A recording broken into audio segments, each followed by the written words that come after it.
복의 근원 강림하사 찬송하게 하소서. 한량없이 자비하심 증량할 길 없도다. 천사들의 찬송가를 내게 가르치소서. 구속하신 그 사랑을 항상 찬송합니다.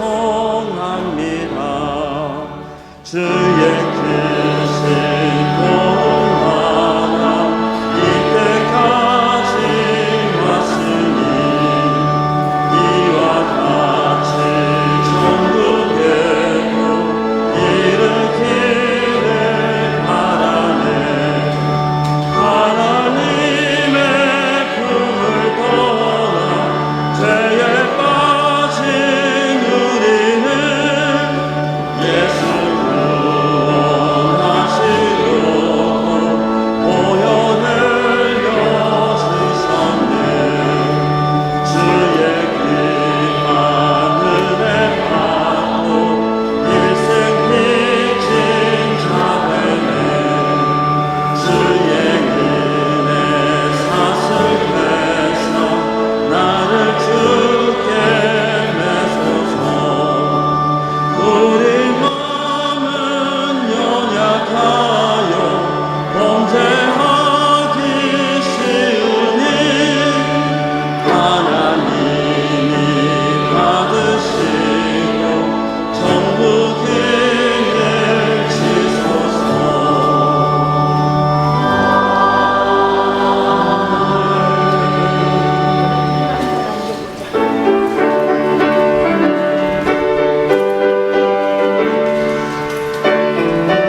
반갑습니다.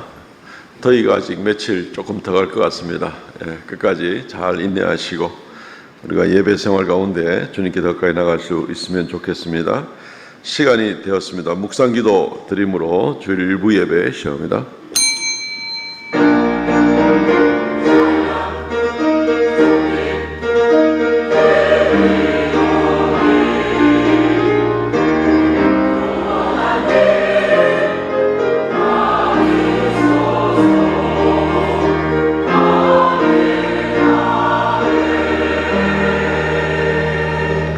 그런즉 너희가 어떻게 행할지를 자세히 주의하여 지혜 없는 자 같이 하지 말고 오직 지혜 있는 자 같이 하여 세월을 아끼라. 때가 악하니라. 그러므로 어리석은 자가 되지 말고 오직 주의 뜻이 무엇인가 이해하라.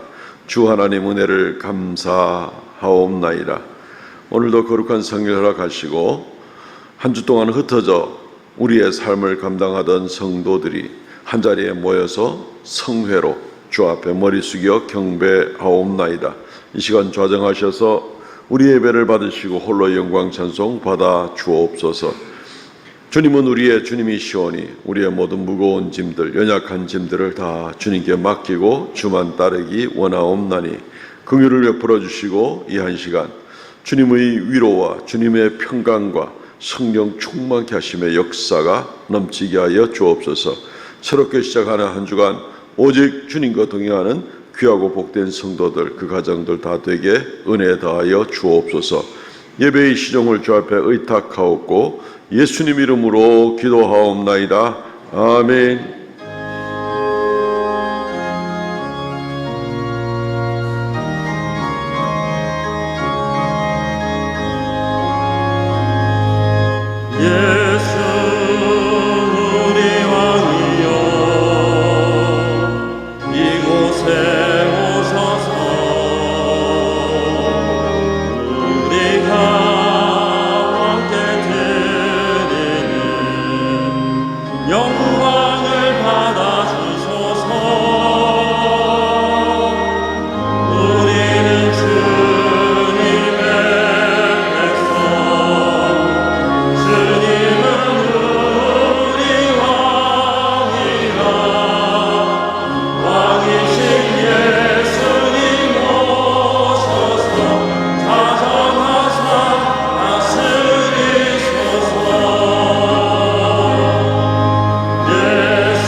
전능하사 천지를 만드신 하나님 아버지를 내가 믿사오며 그 외아들 우리 주 예수 그리스도를 믿사오니 이는 성령으로 인타사 동정녀 마리아에게 나시고 본디오 빌라도에게 고난을 받으사 십자가에 못 박혀 죽으시고 장사한 지 사흘 만에 죽은 자 가운데서 다시 살아나시며 하늘에 오르사 전능하신 하나님의 우편한 자 계시다가 저리로서 산 자와 죽은 자를 심판하러 오시리라.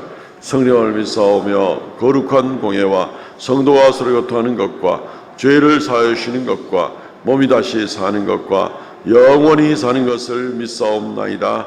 아멘. 교동문 53번 시편 121편 말씀입니다. 내가 산을 향하여 눈을 들리라. 나의 도움이 어디서 올까? 여호와께서 너를 실족하지 아니하게 하시며 너를 지키시는 이가 졸지 아니하시리로다.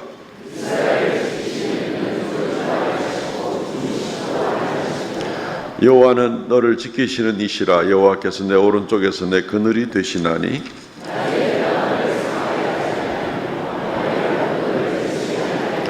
여호와께서 너를 지켜 모두 환난을 면하게 하시며 또 내 영혼을 지키시리로다. 아멘.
천지의 주제이신 하나님 아버지, 오늘도 귀한 성일을 맞이하여 이 무더운 가운데서도 하나님의 앞 전에 나와서 예배할 수 있게 하심을 감사합니다. 일주일 동안 하나님께서 우리를 사랑하시고 보호하여 주심을 생각하며 하나님 앞에 더욱더 충성하는 그러한 우리가 되게 하여 주시옵소서. 죄악 많은 세상에서 일주일 동안 살아가면서 하나님을 더 사랑하지 못하고 또 이웃을 더 사랑하지 못한 죄악들을 주님 용서하여 주시고 더욱더 주님 사랑하며 이웃 사랑하는 우리가 될 수 있도록 주님 도와 주시옵소서. 사랑이 많으신 하나님 아버지, 우리 삼성의 모든 성도들이 주님의 제자 되기를 원합니다. 주님께서 부르실 때에 즉각 응답하고 말씀에 따라 훈련받으며 주님의 제자로서의 삶을 잘 감당할 수 있도록 도와주시옵소서. 사랑의 하나님, 우리가 주님의 제자로서 사명을 가지고 이 세상에 살아갈 때에 담대하게 하여 주시옵소서. 우리의 마음속에 예수님을 중심에 두며 세상의 것을 이겨나갈 수 있도록 주님 도와주시며 우리의 삶이 주님의 제자로서의 삶이 될 수 있도록 도와주시옵소서. 하나님 아버지, 우리 성도님들 가운데서 연약한 육신으로 또 영적으로 힘들어하는 우리 성도님들 있습니다. 주님 찾아가시어서 깨끗하게 낫게 하여 주시옵소서. 우리 주님의 손길로 어루만져 주셔서 모든 질병이 떠나갈 수 있게 하시고 또 경제적으로 힘들어하는 우리 성도님들 주님을 잘 섬길 수 있도록 경제적인 문제도 다 해결하여 주시옵소서. 사랑의 하나님 아버지, 우리가 기도하고 주님께 간절히 바랄 때에 우리의 때와 우리의 방법이 아니라 주님의 때에 주님의 방법으로 모든 문제를 해결하여 주실 줄 믿고 계속하여 기도해 나가는 우리 성도님들 되게 하시며 다음 주일에는 하나님 앞에 나와서 같이 예배하며 찬송할 수 있도록 건강 허락하여 주시옵소서. 아버지 하나님, 이제 내일부터 하반기 특별 새벽 기도회가 시작됩니다. 새벽에 하나님 앞에 나와서 기도할 수 있게 하여 주옵소서. 나라를 위하여 또 교회를 위하여 가정과 자녀들을 위하여 하나님 앞에 간절히 부르짖을 수 있는 우리들 되게 하시고 우리의 기도를 주님께서 들어 응답하실 줄 믿고 우리가 열심히 기도할 수 있는 삼성교회 모든 성도들 되게 하여 주시옵소서. 새벽을 깨우게 하여 주시옵소서. 하나님 아버지, 오늘 말씀을 전하실 목사님 영육간에 강건하게 하시고 그 말씀이 우리의 마음밭에 뿌려질 때에 좋은 밭과 같이 100배, 60배, 30배 결실을 이룰 수 있도록 주님 도와주옵소서.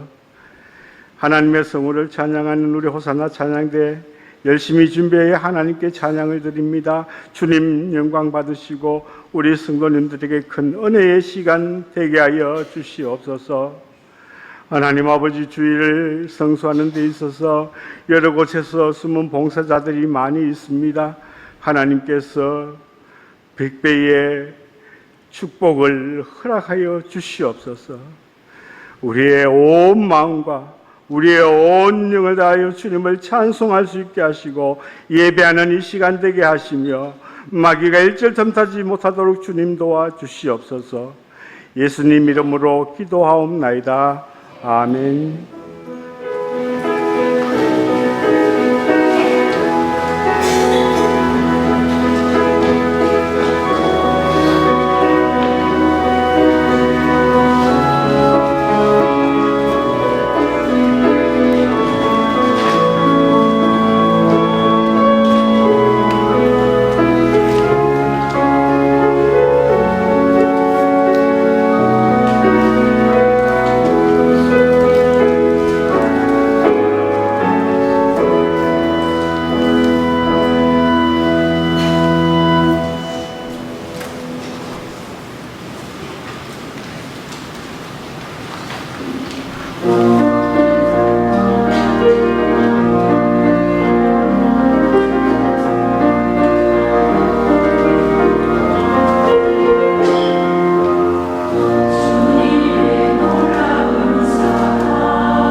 할렐루야, 감사합니다. 하나님의 말씀 봉독하겠습니다. 마태복음 11장 2절에서 12절 말씀입니다.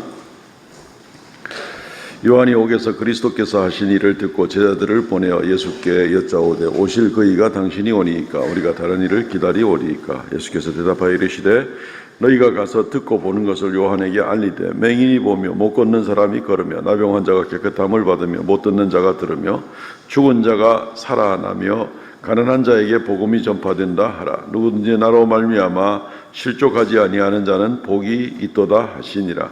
그들이 떠나매 예수께서 무리에게 요한에 대하여 말씀하시되 너희가 무엇을 보려고 광야에 나갔더냐? 바람에 흔들리는 갈대냐? 그러면 너희가 무엇을 보려고 나갔더냐? 부드러운 옷을 입은 사람이냐? 부드러운 옷을 입은 사람들은 왕궁에 있느니라. 그러면 너희가 어찌하여 나갔더냐? 선지자를 보기 위하여 미었더냐? 옳다. 내가 너희에게 이르노니 선지자보다 더 나은 자니라. 기록된 바 보라, 내가 내 사자를 내 앞에 보내노니 그가 내 길을 내 앞에서 준비하리라 하신 것이 이 사람에 대한 말씀이라. 내가 진실로 너희에게 말하노니 여자가 낳은 자 중에 세례 요한보다 큰 이가 일어남이 없도다. 그러나 천국에서는 극히 작은 자라도 그보다 크니라. 세례 요한의 때부터 지금까지 천국은 침노를 당하나니 침노하는 자는 빼앗느니라. 아멘. 오늘 말씀 중심으로 혼돈의 시대에 사는 그리스도인이라는 제목으로 말씀을 증거하겠습니다. 요즘에 참 믿기 어려운 세상이고 참 잘 속이는 일들이 많은 그런 세상입니다. 보이스피싱이 점점 기승을 부려서 이거 정말 안전하게 살겠나 하는 생각이 듭니다. 뭐 툭하면 검찰청 사칭하고 또 요즘엔 뭐 우체국 택배로 가장을 해서 뭐 카드 배달 왔다고 하고 뭐 별짓을 다 하는 모습입니다.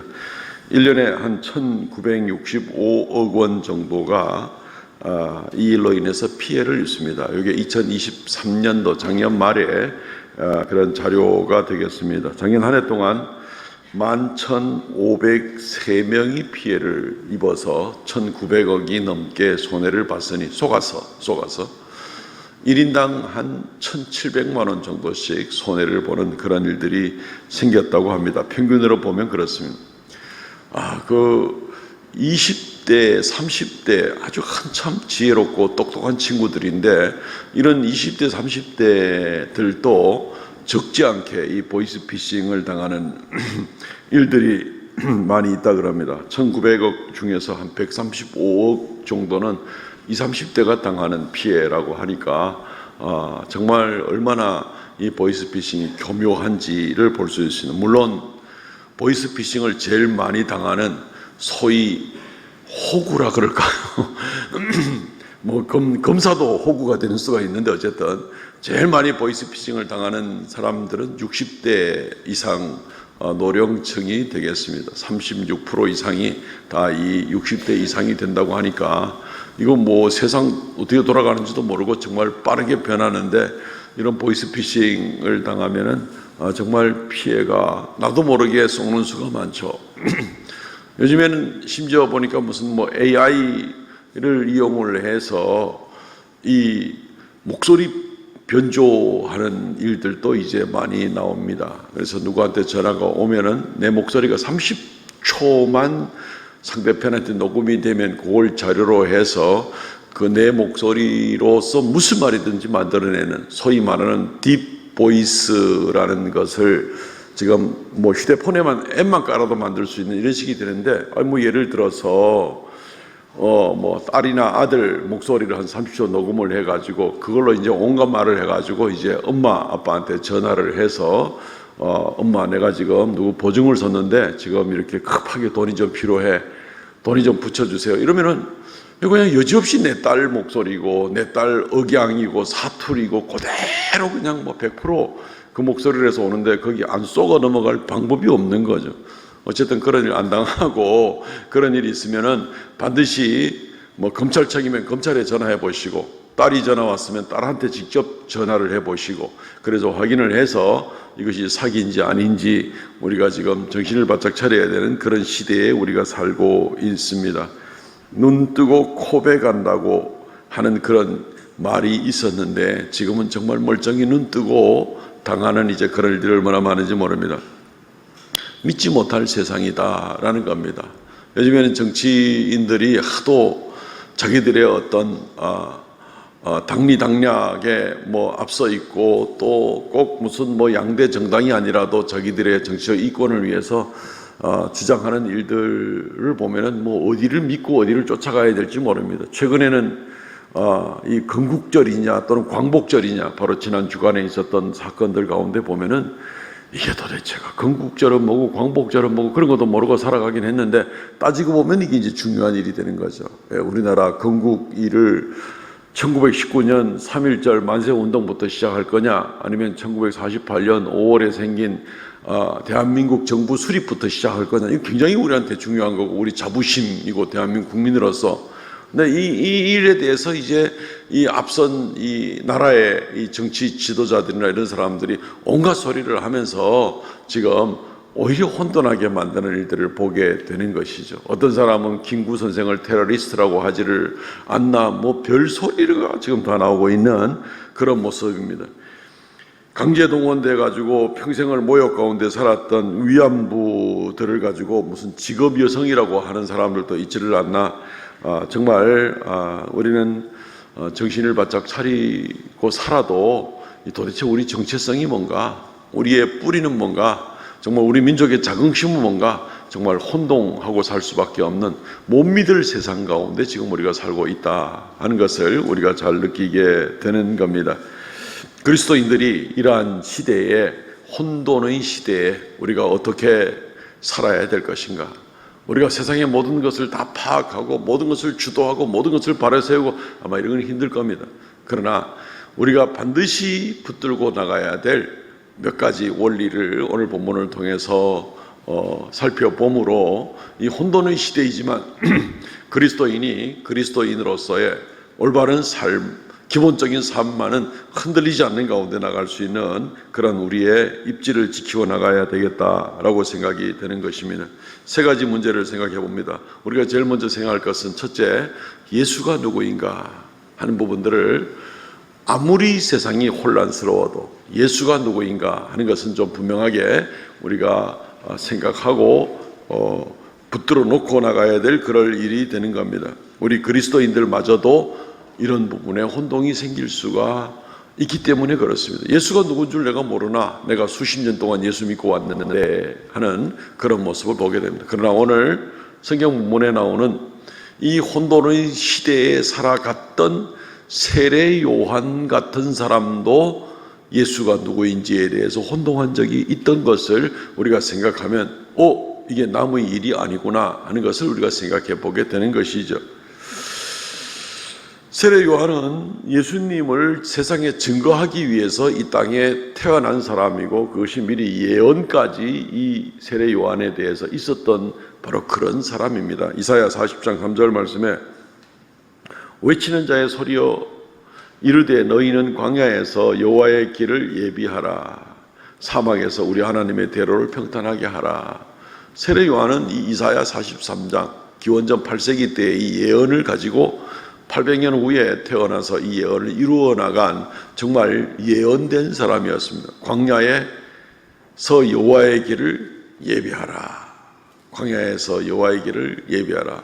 누가 듣든지 아니 듣든지 오직 예수님의 말씀을, 예수님이 오시는 그 길을 준비하라. 이 외치는 자의 소리라는 말이 이제 그 콜이라는 히브리 말이 있는데 여기서 따가지고 우리 기독교보에서도 한 2년 동안 고신의 소리 이렇게 해서 그 팀을 이끌고 계속 매주마다 여러 글들을 실었던 그런 일들이 있습니다. 지금은 끝났습니다. 어쨌든 세례 요한은 이 광야의 소리의 역할을 하기 위해서 이 땅에 태어난 그런 사람이었습니다. 그리고 실제로 그가 예수님을 증거하면서 살았죠. 요한복음 1장 29절 말씀, 이튿날 요한이 예수께서 자기에게 나오심을 보고 이르되 보라 세상 죄를 지고 가는 하나님의 어린 양이로다. 사람들이 아무도 예수가 누군 줄 몰랐을 때에 세례 요한만큼은 이분이 바로 세상 죄를 지고 가는 하나님의 어린 양이다 라고 예수님을 명백하게 증거하는 믿음에 있어서는 확실한 그런 사람이었습니다.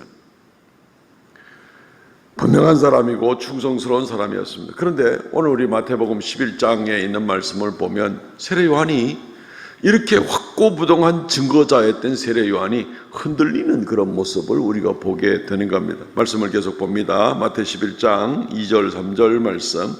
요한이 옥에서 그리스도께서 하신 일을 듣고 제자들을 보내어 예수께 여짜오되 오실 그이가 당신이 오니까 우리가 다른 일을 기다리오리이까. 분명히 뭔가 의심하는 모습을 가지고 있습니다. 아니, 누구보다도 믿음 좋고 누구보다도 예수를 잘 믿었고 누구보다도 예수를 대담하게 증거했던 사람이 이렇게 어떻게 예수님을 의심할 수가 있겠는가? 당신이 맞습니까? 아니면 다른 메시아가 있는 겁니까? 라고 지금 이렇게 묻는 그 모습을 우리가 보게 되는 것입니다. 우리는 세례 요한의 모습을 보면서 우리가 방심해서는 안 되겠구나 하는 것을 1차적으로 생각해 보게 됩니다. 근데 세례 요한은 이렇게 확고하던 사람이 왜 예수 그리스도에 대해서 의심하게 되었는가? 세상이 혼란하기 때문에 그렇습니다. 혼돈 가운데 있었던 것입니다.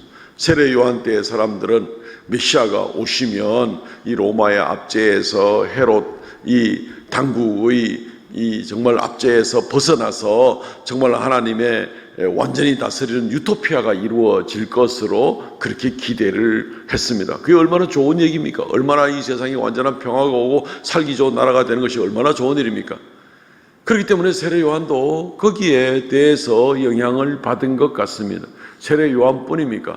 예수님의 12 제자들마저도 주님의 나라가 임하실 때 하나는 우편에 하나는 주님 왼편에 앉아가지고 주의 나라의 영광을 펼치실 때 막 이러면서 얼마나 그 기대감을 가지고 성공의 자리에 나갈 수 있기를 기대하는 바로 그런 모습들. 예수님의 그 놀라운 능력으로 세상을 한번 뒤집어 엎고 모든 악한 자들을 다 처벌하고 정말 예수님이 왕중왕이 되어가지고 정말 놀라운 그런 영광을 받으시는 그런 날이 오기를 누구나 바랐던 그런 시대적 혼란이었던 것을 보게 됩니다. 누구나 그게 영향을 받을 수밖에 없고 그게 더 중요하게 여겨질 수밖에 없는 그런 시대에 살았던 것을 보게 된 것입니다.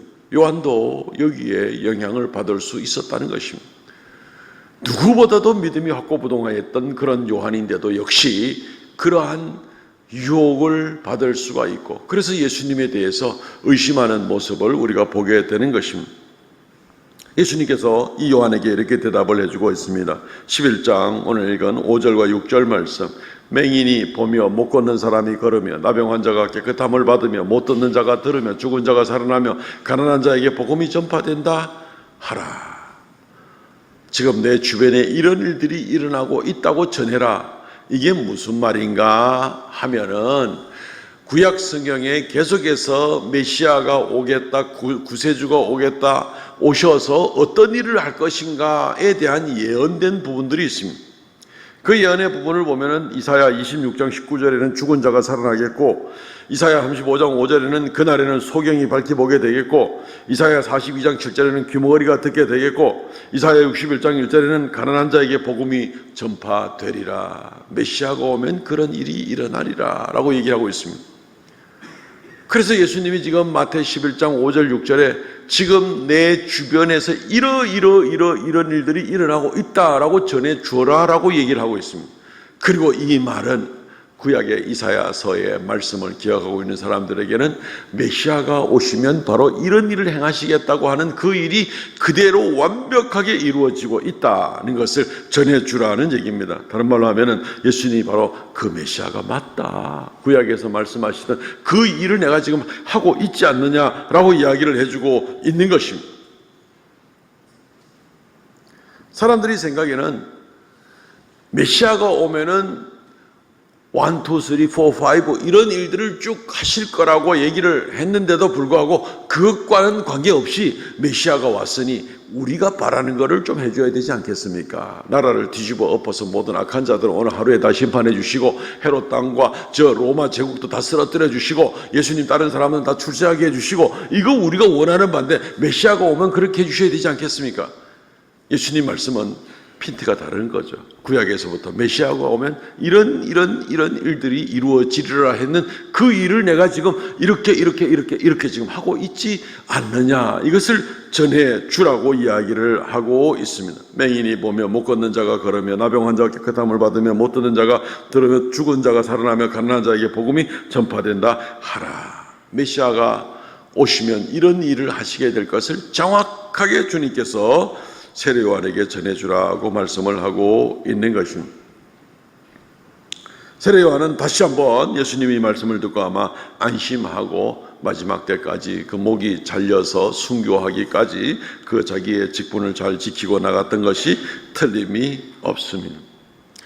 세례 요한의 시대와 요한마저도 의심할 수 있었던 그런 상황을 생각하면 우리가 오늘날 시대에 이런 혼돈의 시대에 우리마저도 혼동하여서 예수님에 대해서, 예수님이 누구이신가에 대해서 혹시 혼동하시지는 않습니까? 예수께서는 우리의 억만 죄악을 용서하시고 우리의 죄값을 치르기 위해서, 그래서 우리를 하나님의 자녀로 삼으시고 우리를 영원하고 완전한 영광의 나라로 이끌고 가시기 위해서 이 땅에 오셨는데, 우리는 주님 기왕에 오셨으니까 나로 하여금 성공하게 하시고 나로 하여금 땅에 모든 오복을 다 받게 하시고 내가 기도하는 것마다 다 내 원하는 대로 이루어지게 하시고, 그게 당장 이루어지지 않으면 내가 당신을 의심할 수밖에 없습니다. 기대치, 내가 원하는, 성경이 약속하는 것이 아니라 내가 원하는 기대치가 이루어지지 않으면 내가 당신을 의심할 수밖에 없습니다. 세례 요한이 가졌던 그런 모습과 같이 우리가 혹시 혼동하지는 않습니까? 주님은 아무것도 비교할 수 없는 너무나 놀라운 영광 가운데 우리를 이끄실 그 약속을 주셨는데도 불구하고 우리의 마음속으로는 그것도 좋지만 그건 나중에 이루어 주시고 지금 당장은 나한테 지금 내가 원하는 이런 것만 이루어 주시면 좋겠습니다 하지는 않습니까? 그분이 누구인가? 그분이 왜 오셨는가? 그분이 어떤 일을 하시는가에 대한 하나님의 약속에 대해서는 관심이 좀 덜하고 내가 지금 뭘 원하는가에 대해서 더 관심을 가지고 나갈 때 우리는 혼동할 수가 있는 겁니다. 주님은 물론 주님의 다스리심과 통치의 역사를 나타내 주시고 그분이 하나님의 아들이신 것을 증명해 주시기 위해서 놀라운 기적의 능력을 역사해 주시지만 그게 끝이 아닌 거죠. 그것은 다만 마차가 지나간 그 자국이 남는 것과 마찬가지입니다. 마차가 지나갔구나, 자국이 남는 것을 보아서 그러니까 마차가 지나간 걸 알겠네 하는 이제 이런 모습인 거죠. 땅이 패인 것을 보면 예수님이 여러 가지 기적과 능력의 역사를 베풀 때 이걸 보니까 분명히 예수님이 하나님의 아들이 맞구나 하는 것을 알게 해주시는 것이죠.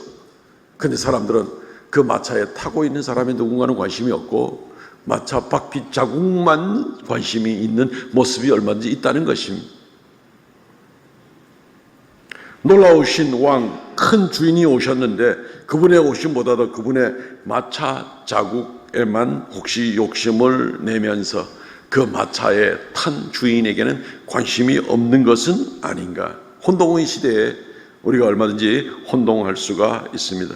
그분께 영광 돌리고 예수가 누구인 줄 알고 다시 한번 분명히 새김으로 그분 앞에 나가시기를 바랍니다. 그러면 우리를 마차 자국이 나서 정말 희한하고 놀랍네가 아니라 아예 우리를 그 마차로 끌어올려서 주님과 함께 우리의 인생길을 지금부터 영원토록 영광 가운데 이끌어 주실 그날 주님이신 줄 믿으시고 예수를 분명히 하시고 주님께 달려오시는 그런 우리가 되시기를 바랍니다. 두 번째, 교회는 무엇인가 하는 부분을 우리가 한번 정신을 바짝 차리고 혼동하지 말고 살아갈 필요가 있습니다. 요한의 제자들이 이제 예수님에게 이 질문을 하고 예수님은 대답해 주셨고 그래서 요한의 제자들은 돌아가게 되었습니다. 그리고 예수님은 요한에 대해서 칭찬을 많이 해주고 있습니다. 여인이 낳은 자 중에 이보다 더 큰 자가 없다고도 얘기를 하시고 광야에 너희가 왜 나갔느냐, 선지자를 보러 나간 거 아니냐, 선지자보다 더 큰 이가 바로 이 사람이다 라고 칭찬을 해주고 있습니다. 그러면서 우리가 그 말씀들을 다 살펴볼 수는 없고 아주 의미 있는 말씀들을 우리가 좀 생각해 보기를 원합니다. 예수님은 먼저 너희들이 광야에 요한을 보러 나갔는데 예수님께서 너희들이 뭘 보러 나갔더냐? 다 알고 있는 대답이지만 그렇게 묻습니다. 무슨 질문들을 하냐면 오늘 말씀 7절, 8절, 9절 말씀에 보면은 바람에 흔들리는 갈대를 보러 나갔느냐? 부드러운 옷을 입은 사람을 보러 나갔느냐? 선지자를 보러 나갔느냐? 뭐 당연히 광야에, 유대 광야에 뭐 아무것도 없는데요. 그냥 광야인데 광야. 광야인데요. 아무것도 없는데요. 거기는 뭐 길도 없고 사람의 집도 없고 차도 없고 거기는 그냥 뭐 귓전으로 스치는 바람소리 외에는 아무것도 없는 거예요. 황량한 광야인데 거기 왜 나갔더냐? 근데 사람들이 엄청나게 몰려갔었거든요. 세례 요한 만나러 갔던 것이죠. 거기에 너희가 뭐 갈대, 광야에 갈대가 많이 있긴 한데 그 갈대 뭐 다 좀 있으면 더 썩어져 버리고 말 건데 그거 보려고 너희들이 광야 나가지 않았을 거 아니냐? 뭐 오늘날 뭐 생태계를 연구하는 사람들이야 뭐 그럴 수는 있겠지만 그 당시에 2000년 전에 그런 일은 있을 수 없는 겁니다. 너희들이 아름다운 옷을 입은 사람 보러 갔느냐? 그거 보러 광야에 나간 사람도 없고 뭐 오늘날은 또 멋있는 사진 촬영 모델들이 하려고 사진 촬영하려고 뭐 멋진 옷을 입고 광야에 촬영할 수 있습니다. 그 얘기가 아니죠. 수많은 온 예루살렘과 온 유대와 온 사마리아 지경 사람들이 광야로 나갔는 그 이유는 아름다운 옷을 입은 사람을 보러 간 것도 아니고 썩어지는 갈대를 보러 간 것도 아닙니다. 당시에 선지자를 보러 나간 거죠. 세례 요한을 보러 나갔던 것입니다. 인생 자체가 너무 공허하고 메말라 있는 그런 가운데에서 세례 요한의 말씀을 듣고 회개의 세례를 받기 위해서 세례 요한에게 나갔던 바로 그런 모습을 보게 되는 겁니다.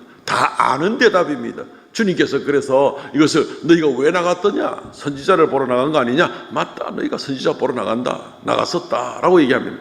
광야에 나가는 유일한 이유는 아무런 가면 목마르고 햇빛 뜨겁고 뭐 쓰러질 판인데 거기에 나갈 이유가 없는데 당시에 거기에 나갈 유일한 이유는 목마름도 감수하고 뜨거운 햇빛도 감수하고 아무 즐길 것도 없는 것도 감수하고 아름다운 사람이 없는 것도 감수하고 그러면서도 생명의 말씀이 거기 있어서 세례 요한에게 나갔지 않았느냐라고 이렇게 이야기를 하고 있는 것입니다. 오늘날 교회에 우리가 나올 때에 우리가 바로 이 모습을 생각해 볼 필요가 있습니다. 교회에 왜 나왔습니까? 광야 같은 세상에 우리가 교회에 나왔습니다. 교회에 왜 나왔습니까? 혹시 친한 사람 만나러 왔습니까? 혹시 비즈니스 계획하러 나왔습니까? 아니면은 그냥 집에 있으면 심심하니까 취미 생활로 그렇게 해서 교회에 나왔습니까? 뭐 그러지는 않으셨겠죠. 교회에 나오는 것은 우리가 분명히 하나님을 만나고 하나님 말씀을 듣고 말씀 앞에 자신을 돌아보기 위해서 나왔을 겁니다. 거기에 과거에는 2000년 전에는 선지자를 만나는 것 외에 다른 어떤 목적도 있을 수가 없는 그런 상황인데 오늘날은 교회 나오면 뭐 놀거리도 많고 즐길 거리도 많으니까 다른 것까지 은근히 우리를 잡아 끄는 것 때문에 우리가 혼동할 수도 있다는 말씀입니다. 그러나 교회에 나오는 이유는 오직 한 가지만이어야만 합니다. 오직 한 가지 이유여야만 합니다. 하나님을 만나고 하나님 말씀 앞에 내 자신을 돌아보고 하나님 앞에 내가 가슴을 찢고라도 하나님께 회개하고 기도하고 주님께 더 가까이 나가겠다. 이거 목적 외에는 교회 올 필요가 없는 것이죠. 차라리 요즘 시설 잘 해놓은 무슨 카페에 가는 게 훨씬 더 나을걸요. 얼마나 잘 해놨는데요.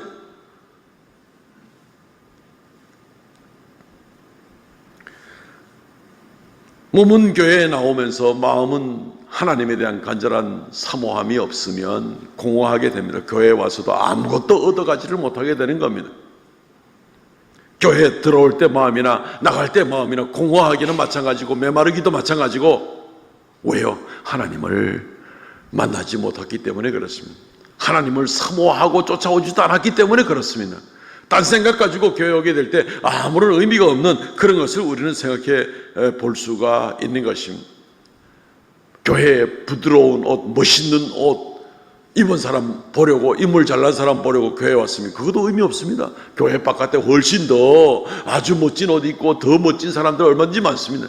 실력 좋은 사람도 많고 능력 좋은 사람도 얼마든지 교회 바깥에 많이 있습니다. 그런 사람들 보려고 오면은 교회 오면 안 되겠죠. 저 인천국제공항 가가지고 올림픽 마치고 들어오는 선수들 만나는 것이 더 낫겠죠. 아무리 생각해도 상식적으로 교회에 올 때 다른 이유가 있을 수가 없습니다. 근데 오히려 마음이 흔들려서 교회 와서 다른 흐트러진 마음으로 교회에 오는 바로 그런 모습들은 우리가 한번 자신을 좀 돌아봐야 되지 않는가. 오히려 혹시 세상에서 폼 잡고 살아가고 나가는 어떤 그런 모습들, 교만과 혹시 자기 자랑하는 마음에 살고 싶은 마음이 그대로 가지고 교회에 와가지고도 하나님을 만나는 것이 아니라 나를 혹시 드러내고 싶은 그런 마음을 가지고 혹시 교회에 나오는 모습이 있다면 아무것도 얻어가지 못하는 겁니다. 교회에 나올 필요가 없는 그런 모습을 보게 됩니다. 한번 우리가 근본적인 얘기를 다시 한 번 더 해보면 구약 성경 시절에 광야에 뭐가 있었습니까? 광야는 목적지가 아닙니다. 빨리 지나가서 가나안 땅에 들어가는 것이 목적지죠. 광야 한가운데 하나님의 성막이 있습니다. 성막에는 언약궤가 있고 사람들이 성막에 가까이 나아가는 이유는 거기에 하나님이 계시기 때문에 성막으로 나가는 겁니다. 성막은 볼품도 없습니다. 제일 성막의 바깥 이 네 겹으로 쳐 있는 성막의 이 뚜껑 가운데 이 천이나 가죽으로 되어 있는 제일 바깥쪽은 가죽으로 되어 있는데 해달 가죽이 별로 볼 거 없습니다. 먼지 묻고 시커멓고 얼룩지고 아무 볼 것이 없습니다. 매력이 하나도 없습니다. 광야에 그냥 시커먼 포장을 해놓은 그냥 그런 집이 하나 있는 겁니다. 그런데도 불구하고 사람들이 거기에 나갑니다. 왜요? 거기서 하나님 만나려고 나가는 겁니다. 그 안에 들어가면은 제사장들이 뭐 열심히 일합니다. 하나님께 제물을 드리고 있습니다. 제사장들이 멋있는 옷 입고 폼 잡는 거 아닙니다. 제사장들은 이 도사를 해가지고 번제를 드리고 이런다고 그 동물의 그 피가 온몸에 제사장 옷에 묻어 있고 막 이 가운데서 열심히 백성들을 대신해서 제사를 드린다고 바쁩니다. 일한다고. 그러니까 뭐 바깥에서 보나 성막의 휘장을 열고 성막 뚫려 들어가 보나 이 뭐 멋있고 화려하고 아름답고 향기나고 이런 거 없습니다. 그냥 하나님을 만나는 것이고 짐승의 생명을 대신 드려서 희생제사를 드림으로 내가 하나님 만나겠다는 것이고 거기에 무슨 뭐 외모적인 뭐 이런 것들이 있을 수 없습니다. 오히려 피비린내 날 수가 있겠죠. 그럼에도 불구하고 그 길을 통해 가서 하나님 만나는 그 길이기 때문에 광야에 있는 성막으로 사람들이 나아가게 되는 것이죠. 교회는 오늘날 성막과 같은 그런 역할을 한다고 보면 되겠습니다. 물론 성막은 성전의 전신이고 성전은 예수 그리스도 자체를 이야기하는 것이지만 교회가 유사하게 교회에 나와서 주님께 나가기 위한 그런 가장 가까운 어떤 모형적인 역할을 우리가 분명히 한다고 이야기를 할 수가 있습니다. 그럴 때에 교회에 나올 때에 여기에 무슨 다른 거 겉보기에도 볼거리도 없고 피비린내 나고 그러나 오직 한 가지 하나님께 나갈 수 있다는 것밖에 없는데 여기 와가지고 온갖 화려한 것, 세상에 출세할 것, 세상의 영광을 얻을 것, 세상의 부귀와 인기와 권세를 누릴 것 이런 것들 잔뜩 바라고 이스라엘 백성들이 광야를 갈 때 광야에서 성막으로 나갈 때 그 목적으로 나간 사람은 한 명도 없습니다. 이 광야길은 빨리 지나고 저 가나안 땅에 들어가야 되는 그 목적이고 이 광야 생활 또한 하나님과 함께 해야 되기 때문에 성막을 나가는 것입니다. 우리가 이 광야 같은 인생을 살면서 교회에 와서 오직 하나님만 사모하고 하나님만 바라보고 나가는 그런 중심으로 나와야 되는데 그냥 뭐 지나가고 많은 이 광야 같은 인생길에 있으면서 광야 안에 있는 성막에 나와 놓고는 온갖 세상에 화려한 것 다 치장을 하고 추구하고 욕심을 내고 나가는 어떤 그런 모습일 때 이것은 교회에 잘 못 나오는 것입니다. 교회는 예수 그리스도가 머리고 우리가 그 몸이 되는 것이 이 영적인 교회의 모양입니다. 교회는 그리스도 예수의 보혈로만 이루어진 것이 바로 교회입니다. 예수께서 교회의 기초가 되시고 예수께서 교회의 머리가 되시고 우리는 그 교회의 일부가 되는 오직 그리스도 예수의 보혈로 인해서 죄 용서받고 우리가 정결함을 입고 감사하고 소망 가운데 주님께만 매달려가는 것이 바로 그런 우리의 교회가 되는 것입니다. 그런데 교회에 우리가 만약에 다른 목적으로 교회에 나온다면 다른 욕심을 가지고 다른 바람을 가지고 교회에 나온다면 땅에 있는 축복만을 바라보고 교회를 나온다면 그러면 우리는 교회를 왜 나오는가? 교회가 무엇인지를 잘 모르는 이제 그런 모습이라고 볼 수가 있는 것입니다. 세상에 물질 만능주의가 되고 이 물질 때문에 그냥 결혼도 하기 싫고 아이도 낳기 싫고 지금 여러 가지 문제가 막 국가적으로도 막 생겨나고 이런 이제 물질 만능주의에 살고 있는데 그래서 마치 그리스도인들이 볼 때도 야, 물질이 최고구나 하는 그런 혼동스러운 가치관 가운데 매여 있을 수가 있는데, 여기에 빠져서 영향을 받게 되면 교회 나올 때마저도 거기에 최우선권을 두고 나올 수가 있다는 겁니다. 우리는 그러므로 분명하게 혼돈하지 말고 명백하게 우리가 자신을 지켜야 될 것이 교회는 무엇인가 하는 것을 명백하게 생각하고 우리 자신들을 혼동하지 않고 잘 자신을 지키고 나가는 것이 얼마나 중요한가를 분명하게 하고 나가시기를 바랍니다. 세 번째, 하나님 나라에 살고 있는가 하는 문제를 우리가 생각해 보아야 됩니다. 하나님 나라에 살고 있는가. 오늘 본문을 통해서 예수님이 세례 요한에 대해서 칭찬을 하시는 가운데에 여러 가지가 있지만 말씀드렸듯이 한 가지만 좀 생각해 봅니다. 마태복음 11장 12절 말씀에 세례 요한의 때부터 지금까지 천국은 침노를 당하나니 침노하는 자는 빼앗느니라. 침노한다는 말은 막 침략해서 노략질하고 막 이걸 이제 침노라고 우리가 생각을 한다면, 야, 이 무슨 천국도 이거 뭐 줄 세우기 하고 등급 매기고 이게 비교 의식 가지고 경쟁해서 내가 뭐 저 유리한 자리를 점해야 되겠구나 이런 생각을 할 수도 있는 것이죠. 아마 그러니까 온갖 변칙들이 나면 교회에서 뭐 항존지 직분을 얻기 위해서 뭐 별 노력을 다하는 그런 사람들을 또 볼 수도 있는 거죠. 뭐 다 그렇다는 것이 아니라 그런 가능성들이 얼마든지 있다 하는 말씀을 드리는 겁니다. 그런데 그것 때문에 내가 영예를 얻는 그런 자리에 나가게 되는 그런 종류의 침노를 말하는 게 아닙니다. 세례 요한의 때부터 천국은 침노를 당하나니 하고 주님께서 말했는데, 세례 요한이 내가 다른 사람보다 유리한 자리를 점하고 내가 우선권을 취하고 내가 나의 어떤 기득권을 먼저 좀 행사하고, 세례 요한이 그러기 위해서 살았던 사람은 전혀 아니죠. 세례 요한은 오히려 그 목이 잘려서 정반에 올라갔던 사람 아닙니까? 하나님의 공의를 외치다가 말이죠. 전혀 그런 게 아닙니다.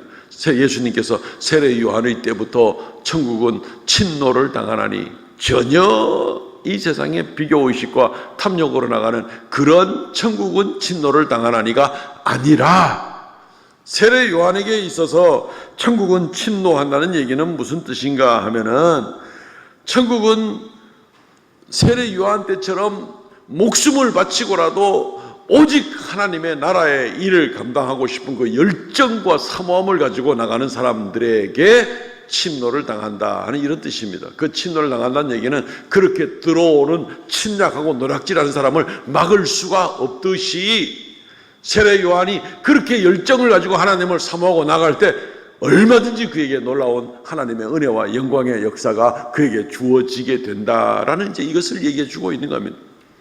하나님을 누구보다도 간절히 사모하고 열심히 추구하는 자에게는 주님께서 천국의 놀라운 은혜와 영광을 얼마든지 그에게 베풀어 주게 될 것이다 라는 것입니다. 그러니까 이 말은 계속해서 예수님을 믿었다고 그걸로 끝이 아니라 끝까지 주를 향하여 열심으로 달려가는, 언제까지? 주님께서 나를 부를 때까지, 아니면 주님께서 강림하실 때까지, 둘 중에 하나겠죠. 그때까지 열심을 다해서 마치 침노하는 자처럼 천국을 그만큼 막 사모하고 간절하게 열정적으로 하나님 나라를 섬기는 그런 열정을 가지고 있을 때 천국은 침노를 당하나니, 천국 안에 있는 하나님 나라에 있는 모든 영광과 은혜와 주님의 축복의 역사가 그대로 그에게 전해지나니 라는 그런 말씀을 하고 있는 것입니다. 그러므로 우리는 예수 믿었다고 모든 것이 다 끝이 아니고, 나 예수님 믿어, 그러니까 이제부터 내 마음대로 살다가 주님께서 나를 부르신 그때부터 내가 영광을 누릴 거야, 이게 아니라 세례 요한의 때부터 지금까지, 오늘 우리가 예수 그리스도를 믿은 다음부터 지금까지 계속해서 주님을 향한 어떤 열정을 가지고 달려가도록 애를 쓸 때 주님께서는 그만큼 많은 은혜와 능력과 평강과 역사를 나타내 주실 것이다 라는 겁니다. 이 말은 다른 말로 하면은 하나님의 나라를, 천국을 점점 이루어 나가십시오. 성경은 수많은, 우리가 나중에 마태복음 13장 가서도 비유를 몇 개 들어서 살펴보겠지만은 천국은 점점 자라나는 거예요. 우리 속에서 자라나는 겁니다. 처음에 예수 믿는다 고백할 때 요만한 천국의 씨앗이 심겼다가 점점 주님을 사랑하고 주님 앞에 열정을 가져 나갈 때 우리 마음에 천국이 점점 넓어지는 겁니다. 점점 평강이 넓어지는 것이고 주의 은혜가 넓어지는 것이고 확신 넓어지는 것이고 기쁨이 넓어지는 것이고 점점 두려움 없이 땅에서 주님과 더불어 동행하면서 주님의 다스림을 받는 영역이 점점 넓어지는 그런 모습. 천국은 자라나고 있습니다. 지금 우리 가운데. 천국이 자라나지 않으면 문제겠죠. 요만한 좁쌀 같은 천국이 내 속에 겨우 들어왔는데 죽을 때까지 요만한 좁쌀 같은 천국 가지고 살면 그냥 좁쌀같이 살다가 말겠죠, 인생을. 이거는 뭐 교회 뭐 어떤 직분하고 관계없습니다. 목사나 장로나 뭐 장립주사, 권사나 뭐 집사 뭐 이것과 아무 관계가 없습니다. 주님에 대한 어떤 열정을 가지고 살아가느냐에 따라서 이 천국이 넓어지는 것이지, 교회에 뭐 직분을 가졌다 그래가지고 저절로 천국이 넓어지는 어림턱도 없습니다. 그건 사람의 생각일 뿐이죠. 어떤 직분을 가지고도 죽을 때까지 그냥 좁쌀 같은 천국 가지고 살다 가는 사람들 얼마나 많이 있다는 것을 우리가 생각해 보아야만 하는 것입니다. 그러니까 계속해서 분투하고 매일매일 주님을 더 사모하고 매일매일 주님 앞에 더 순종하며 주의 말씀이 내게 이루어지기를 그렇게 싸우고 나가는, 마치 침노하는 자처럼 그렇게 나가는 모습일 때 주님의 놀라운 은혜가 우리에게 넘치게 될 겁니다. 사도 바울마저도 이러한 선한 싸움 우리가 끝까지 감당할 것을 우리에게 요구하고 있지 않습니까? 빌립보서 2장 12절 그러므로 나의 사랑하는 자들아 너희가 나 있을 때뿐 아니라 지금 더욱 나 없을 때라도 항상 복종하고 두렵고 떨림으로 너희 구원을 이루어 나가라 라고 얘기하고 있습니다. 내 예수 믿는다는 고백 하나로 그냥 방심하고 있지 말고 점점 사도 바울이 옆에 있든지 사도 바울이 선교 때문에 다른 데 가 있든지 간에 상관없이라도 끊임없이 너희 구원을 이루어 나가라 라고 얘기하고 있습니다. 같은 빌립보서 3장 12절 말씀, 사도 바울 자신이 어떻습니까? 내가 이미 얻었다 함도 아니요 온전히 이뤘다 함도 아니라 오직 내가 그리스도 예수께 잡힌 바 된 그것을 잡으려고 달려가노라. 나 역시 매일매일 주님 앞에 더 가까이 이미 순교를 각오한 나이지만 그럼에도 불구하고 더 가까이 주님께 달려가겠노라 라고 사도 바울이 결코 방심하지 아니하겠노라 라고 그렇게 얘기를 하고 있습니다. 매일매일 아침에 일어나서 주여 오늘 주님과 동행하는 삶을 살겠습니다, 도와주십시오. 그리고 매일 잠자리에 들 때 오늘 하루 돌아보면서 주님 앞에 부끄러웠던 거 있으면 더 회개하고 주여 용서옵소서, 내일은 더 주님 사랑하고 더 열정으로 주님께 달려가겠습니다. 그때 주의 다스림의 영역이 넓어지는 것이고 더욱 주님의 내려주시는 축복과 은혜와 평강이 넓어지는 것이지요. 이렇게 끝까지 우리가 확장되어가는 우리의 심령 가운데 삶 가운데 천국을 날마다 누리고 발전적인 그런 모습을 가지고 나가야 됩니다. 우리는 상식적으로 알면서도 자칫 하나님의 가장 좋은 이 천국을 누리고 즐기고 하나님과 함께 동행하는 이 놀라운 삶에는 의외로 못 즐기는 수가 있습니다. 자동차 면허 땄다고 다음 날부터 막 방방 뜨고 막 달릴 수 있습니까? 연습해야죠. 조금씩 그죠? 예. 우리 굉장히 그런 거 조심해야 됩니다. 많이 연습을 하는 가운데 점점 익숙해져 가게 되고 한 1년쯤 되면은 굉장히 운전에 자신 생겼다 교만하다 그래가지고 그때 제일 사고 많이 난다 그러더라고요. 예, 잘난 척 하다가. 예. 그런데 꾸준하게 운전 실력이 늘게 되고 그러면서도 늘 조심하고 늘 긴장하고 이렇게 할 때 무사고로 사실 드라이브도 즐기게 되는 것이고 자동차를 이렇게 우리가 마음대로 인생을 즐길 수 있는 거 아니겠습니까? 면허가 다가 아니라는 얘기죠. 변호사나 검사가 혹시 되면은 그 자리에서 그 면허 땄다 그래가지고 그날부터 막 모든 것을 판결하고 모든 것을 다 알고 그렇습니다. 천만의 말씀요. 얼마나 세상이 넓은데 한쪽 귀퉁이에 요만큼 배워가지고 그쪽만 점점 깊이 있게 나갈 때 많은 사람을 도와줄 수도 있고 또 자기 삶의 여러 가지를 드러낼 수 있는 그런 모습에 익숙해지는 모습 아니겠습니까? 모든 분야가 다 압니다. 모든 분야가 다 그렇습니다. 면허증 땄다고 다 됐다고 생각하는 사람은 한 명도 없습니다. 예수 그리스도 믿는다고 사도신경 외운다고 이제 나는 누가 뭐라 그래도 예수 믿는다는 말 한마디 가지고 우리가 천국을 다 누린다고 생각하면 큰 오산입니다. 상상도 하지 못할 놀라운 주님의 은혜가 우리 가운데 가득 차 있는데도 불구하고 수십 년 동안 예배당 문지방만 넘나들고 많은 사람은 여전히 천국이 좁쌀에 지나지 않는 겁니다. 아무것도 아닙니다. 날마다 침노하는 자같이 천국을 더 사모하고 주님 앞에 더 가까이 나가는 그런 모습일 때에, 그때 우리는 천국의 초보 운전도 떼고 마치 즐기면서 인생을 누릴 수 있는 것 같이 예수 그리스도 앞에 더 가까이 나가면서 정말 천국의 놀라운 은혜들을 즐겨 나갈 수 있는 그런 삶을 이 땅에서부터 우리가 나가야 되지 않겠습니까? 신앙생활에 겨우 기초적인 생활 감당하고 나간다고 그것이 내가 주님께 모든 받을 은혜 다 받다 생각하면은 아직까지 그냥 수박 껍데기도 아니고 수박밭 언저리만 만든다가 많은 겁니다. 예. 얼마나 주님께서 우리에게 베푸실 천국의 영역이 얼마나 넓고 얼마나 놀라운데요.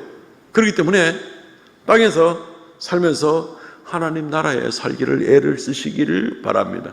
세상이 혼동하고 엄청나게 우리를 속이고 하는 그런 일들이 얼마든지 많이 있어도 나는 하나님 나라에 살겠노라. 천국을 침노하는 자같이 거기에 최선을 다해서 몰두해서 주님께만 달려가겠노라. 그럴 때 우리는 이 땅에서 여전히 이 땅은 혼동스럽겠죠. 이 땅이 예수님 오실 때쯤 되면은 이 땅이 싹 개과천선을 해가지고 깨끗한 세상 될 것 같습니까? 그렇지 않습니다. 점점 더 어두워지고 더 악해지고 더 추하고 더 혼동스럽게 만들 겁니다. 우리가 우리 걸 지키고 끝까지 달려가는 이 자세가 중요합니다. 그러면 이 혼동스러운 세상 가운데서도 우리는 여전히 천국의 은혜를 맛보면서 주님께 달려갈 수 있는 것이죠. 우리 개인 각 사람에게 달려있는 겁니다. 어찌하시겠습니까? 말씀을 맺겠습니다. 사랑하는 성도 여러분, 교모하고 거짓과 혼돈으로 가득한 세상, 정말 속지 않고 손해보지 않기 위해서도 발버둥치기에 바쁜 세상, 다 막을 수도 없는 것 같은 그런 세상 가운데 우리가 살고 있습니다. 그리스도인은 어떻게 할 것인가? 우리가 이 혼돈 시대에 살고 있는 그리스도인으로서 잊지 말아야 될 중요한 몇 가지 우리가 굳게 붙들어야 될 필요가 있습니다. 예수가 누구인지, 교회가 무엇인지, 그리고 우리가 하나님 나라에 살고 있는지, 최선을 다해서 다름질을 하고 있는지, 이 부분을 가지고 나가는 때에 이 혼돈스러운 세상 가운데서도 그리스도인들은 여전히 빛과 소금의 역할을 잘 감당하고 주님과 동행하고 나가는 축복된 성도가 되실 줄로 믿습니다. 아멘. 통성을 같이 한번 기도하겠습니다. 하나님, 우리를 지켜주시고 이 혼돈과 거짓과 악한 세상 가운데서 우리를 지켜주옵소서. 천국을 맛보고 더 누리고 주님과 동행하는 우리가 되게 하여 주시옵소서. 우리의 심령을 더욱 순수하고 순전하고 주께 달려온 우리가 되게 하여 주시옵소서. 통성으로 기도하겠습니다. 주 하나님, 은혜를 감사합니다. 영광 찬송 받아주시고 아버지 하나님, 모든 부족한 가운데서도 우리를 불러주시고 오늘까지 인도하신 하나님 감사하옵나이다. 아버지 하나님, 우리를 혼란케 하는 이 일들 가운데서 아버지 하나님, 우리가 이 혼돈 가운데 쓰러지는 우리가 되지 않게 하여 주시고 더욱 진리 가운데 굳게 붙들려서 예수님이 누구이신지, 교회가 무엇인지, 우리가 하나님 나라에 살고 있는지를 더 분명하게 확인하면서 한 걸음 한 걸음 주 앞에 더 나가는 그런 우리가 되게 하여 주시기를 간절히 바라옵고 원하옵나이다. 역사하여 주시고 은혜를 새롭게 하여 주시옵소서. 하나님 아버지, 그러하여서 주님 맞이하는 그날 더 기쁨을 가지고 더 담대함으로 주님 가까이 나가는 그런 우리가 되도록 은혜 더하여 주시옵소서. 역사하여 주시옵소서. 하나님 감사합니다. 끝까지 함께 하여 주시옵소서.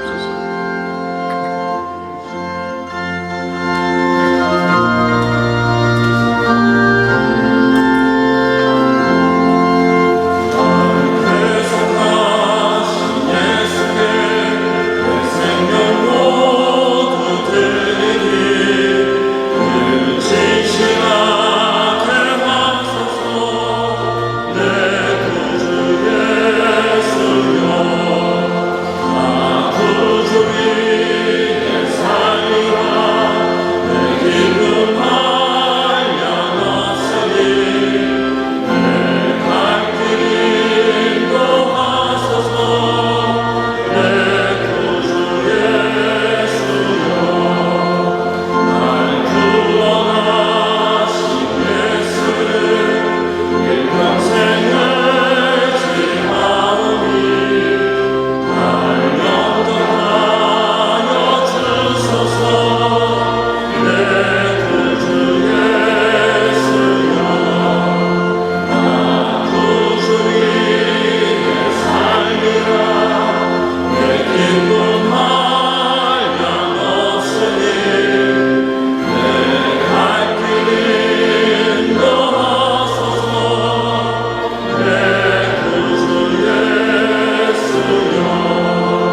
아버지 혼돈의 세대 가운데 살고 있는 우리 하나님의 자녀들 그리스도인들입니다. 하나님 지켜주시고 끝까지 승리하는 삶을 잘 감당하고 주 앞에 나간 우리가 되게 하여 주옵소서. 이 시간도 하나님께서 주신 모든 삶의 환경 가운데 11조의 예물을 아버지 앞에 드리고 또 감사의 예물, 정한 예물을 올려드리옵나이다. 하나님, 우리는 세상 무엇보다 주님의 말씀만을 굳게 붙들고 주의 명령에 순종하며 나가는 우리가 되기를 원하옵나니 주님께서 이 예물들 기뻐 받으시고 주의 영광 나타내 주시며 드린 손길마다 그 믿음을 보시고 만복으로 더하여 주시고 날마다 새롭게 하여 주시옵소서. 이 시간 머리 숙이면서 사랑하는 성도들의 이 한 주간의 모든 삶 가운데, 가정 가운데, 행하는 일들 가운데 주님께서만 주인이 되어 주셔서 땅에서부터 천국을 누리고 순전한 마음으로 주님과만 동행하고 나가는 귀한 성도들, 복된 성도들 다 되게 하여 주시옵소서. 무더위가 계속되는 가운데 있습니다. 건강 허락하여 주시옵고 어떤 지경이라도 주 앞에 기쁨과 감사와 평강을 잃지 않는 귀한 성도들 되도록 주의 은혜를 더하여 주시옵소서. 예수님 이름으로 기도합나이다. 아멘. 지금은 우리 주 예수 그리스도의 은혜와 아버지 하나님 극진하신 사랑과 성령의 교통하심과 새롭게 하심의 역사가 이 시간 머리 숙여 경배하는 하나님의 거룩한 백성들에게 언제나 함께 있을지어다. 아멘.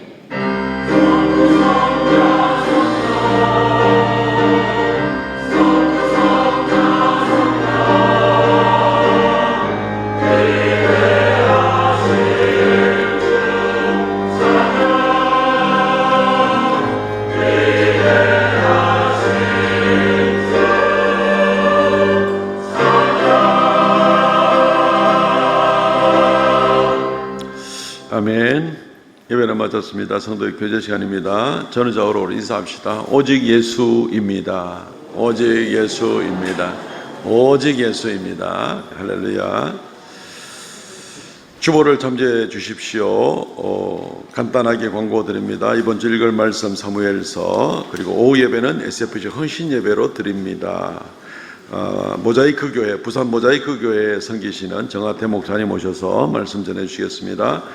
전교인 하반기 특별 새벽 기도가 내일 아침부터 금요일까지입니다. 차량 운행이나 잘 참조해 주시고 또 교회 학교도 동참합니다. 우리 자녀들도 같이 기도하니까 우리 어른들은 물론 전원 다 오셔서 기도해 주시기를 바랍니다. 아이들은 다 스티커를 붙이게 될 텐데 혹시 어떤 우리 어른들께서 우리는 스티커 붙이면 상 안 줍니까? 그러는데 그거 뭐 마땅히 해야 될 기도를 가지고 어른들은 스티커 안 붙입니다. 마땅히 나와서 기도하시고 하반기 사역과 주의 은혜를 바라면서 기도에 참여해 주시기를 바랍니다. 오늘 주보에 별지로 끼워서 한 주일 동안 새벽에 묵상할 말씀들, 특별히 산상보훈 지나면서 우리가 다루지 못했던 본문들 위주로 해서 살펴보려고 합니다. 그리고 기도 제목들 있습니다. 이거 한 장 붙들고 이번 한 주간 또 열심히 기도하시기 바랍니다. 지난주에 그 교회에서 방송실에서 전파를 보낼 때 받아서 잘 들을 수 있도록 리시버에 대한 광고를 지난주에 드렸습니다. 주보 참조하시고 잘 활용하시기를 바랍니다. SFC가 어제 김천 대야교회에서 전도봉사, 건강검진, 피부미용, 점심 제공 가운데 열심히 아침 일찍 8시에 가서 오후 한 8시에 돌아왔습니다. 많은 수고했고요. 그 교회 교인이 5명인데 어제에 섬기는 일로 2명이 전도돼서 이제 교인이 7명이 됐답니다. 할렐루야. 얼마나 놀라운 일들인지 오후 SF 헌신 예배 때 좀 더 자세하게 이 일도 하고 소개하고 그리고 또 SFC 헌신 예배를 드리도록 진행을 하겠습니다. 많이 참여해 주십시오. 오늘 남전대 원래 모이는 날입니다. 7번 광고가 어려운 말이 많이 들어가 있습니다. 예배 학교입니다. 예배 학교를 대구 시내에 있는 각 선교단체들이 연합해서 우리 교회 예배당을 빌려서 예배 학교, 예배 쇄신 운동에 대한 그런 훈련하는 특별 프로그램을 화요일부터 목요일까지 이렇게 하려고 합니다. 이 교회들이 예배당들을 잘 안 빌려주고 있는데 저희 교회는 기꺼이 와서 그런 좋은 일들을 진행을 하면 좋겠다 이렇게 해서 예배 학교를 진행하게 됩니다. 뭐 우리 성도들이 참여하지 않더라도 한 100명 이상의 사람들이 와서 2, 3일 동안 특별 훈련을 받게 될 텐데 기도해 주시기 바랍니다. 그래서 하나님 앞에 예배가 더 공고히 서는 그런 이 대구 지역 사회가 될 수 있도록 위해서도 기도해 주시면 좋겠습니다. 8번 권고입니다. 성령 집회 봉사는 제2남전도회입니다. 오늘 점심 식사는 장종복 집사님, 김인희 권사님 가정의 성기입니다. 교회 항존직은 목사, 장로, 장립집사, 권사 분들께서는 주일날 주차를 가능한 교회 바깥에 하고 들어오시면 참 좋겠습니다. 우리가 교회 항존직이라 하면은 뭐 그 정도는 좀 해야 안 되겠습니까? 다른 사람을 섬기기 위해서, 그죠? 예. 참고로 저는 17년째 주일날 차를 바깥에 빼서 대고 있습니다. 예. 한 주도 빠짐없이. 다른 성도들 섬기는 마음으로 그렇게 양보를 해주시고 좀 걸어오고 덥고 귀찮고 할 수 있겠죠. 그 섬기는 일 중에 한 가지입니다. 다른 성도들에게 편리를 제공해 주시기를 바라고, 물론 항존직은 지금 시무하시는 70세 이하의 항존직들에게 이것을 요청을 드리는 바입니다. 적극 협력해 주시기를 바랍니다. 그리고 혹시 우리 성도들 1부, 2부 예배 때 이제 주차장이 좁잖아요. 그죠? 이제 주차하다 보면은 굉장히 차곡차곡 쟁여서 이렇게 이제 주차해야 되는데, 주차 안내위원들이 제일 잘 압니다. 예. 안내해 주시면 안내대로 좀 잘 따라서 협조해 주시기 바랍니다. 뭐 내 운전 실력이니 내가 보는 각도니 뭐 이런 거 다 좀 내려놓으시고 안내를 따라서 적극 협력해 주시소. 아침마다 그 땡볕에 나가서 그 수고하고 안내하는 게 보통 일이 아니거든요. 협력해 주시기를 바랍니다. 아니면 그 협력할 마음이 없으면 나와서 안내위원 하시든가, 예. 그래가지고 직접 한번 해보시든가. 그렇게 해야만 모든 일들이 서로 간에 아름답게 우리가 예배 자리로 올 수가 있게 되는 겁니다. 안내할 때 보면은 이 더운데 수고하십니다. 감사합니다. 예, 그렇게 하겠습니다. 이렇게 해주시면 예배가 얼마나 은혜가 되겠습니까? 그죠? 예, 지난주에 등록한 우리 김요셉 청년 많이 환영해 주시고, 우리 김성균 장로님 인도하셨습니다. 성경 완독자들 주보에 나와 있습니다. 수고들 많으셨습니다. 일어나서 폐회성 부르고 마치겠습니다.